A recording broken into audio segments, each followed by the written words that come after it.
Good afternoon, everybody. My name is Carmen Hagenaars and I'm the Deputy Director for Inclusive Green Growth at the Ministry of Foreign Affairs of the Netherlands. The Netherlands, like Senegal, is holding a seat at the Executive Committee for the Intergovernmental Forum on Mining, Minerals, Metals and Sustainable Development.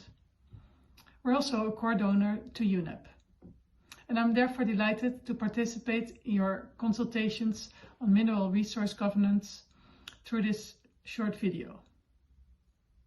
Let me first of all underline the importance of the UNEA 4 resolution on mineral resource governance and the follow-up to this. We know that the global demand for metals and minerals used in the energy transition is accelerating, along with the transition itself. Take the example of cobalt, used for electrical vehicles. But there's many more metals and minerals that are being used for the energy transition or for innovations used in our daily lives. Although the Netherlands does not hold such resources, nor does the European Union, we are of course large consumers. Our mineral supply chains lead to countries like the DRC, Colombia, Bolivia, China and Niger. We recognize the potential of the mining sector to contribute to countries' economic development. However, we also see the social and health and environmental challenges related to this. And we therefore believe that good mineral resource management is a precondition for the extractive sector to positively contribute to sustainable development and the SDGs. The Netherlands Ministry of Foreign Affairs is working with a wide range of stakeholders to be at the forefront of thinking and acting on responsible business conduct and improving responsible mineral supply chains.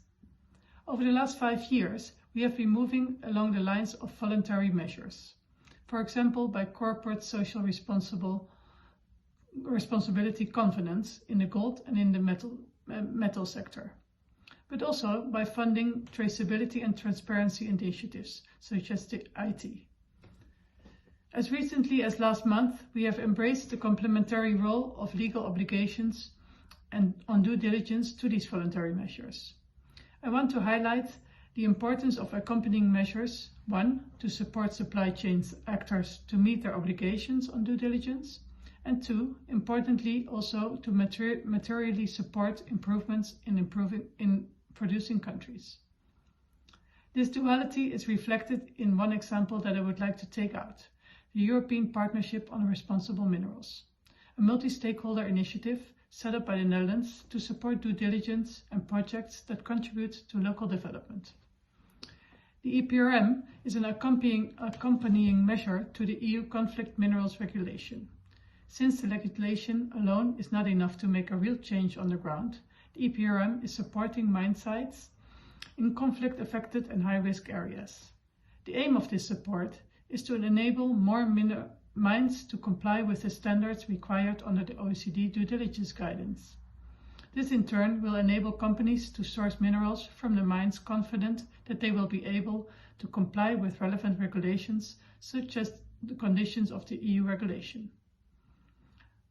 Another example worth mentioning is the World Bank Climate Smart Mining Initiative.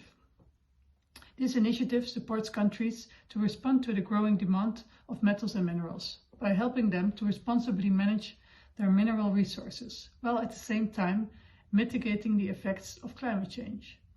Both the public and the private sector have a role to play. Through the Climate Smart Mining Initiative, the Netherlands joins forces with major players such as large-scale mining companies and with the technical knowledge and expertise of the World Bank and its partners.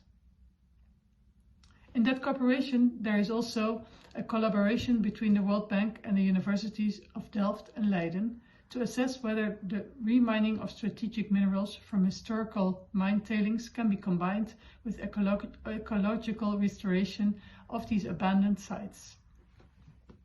To conclude, you also asked us for recommendations for sustainable mineral resource governance. Let me mention 3. Firstly, the importance of public-private partnerships to promote the sustainable management of natural resources, as illustrated by the 2 examples that I gave. Secondly, the UN and in particular UNEP has an important role to play in coordinating the multitude of existing initiatives. many of them on responsible sustainable mineral supply chains, and some form of coordination could help to achieve more impact. Avoid duplication. Initiatives shouldn't compete for members, and UNEP and partners with a global scope could join forces in this. Take steps to bring together services and projects from different initiatives. And thirdly, the importance of circular economy. We need to decouple economic growth from environmental degradation. Therefore, we work on a circular economy in the Netherlands and support other countries in similar efforts.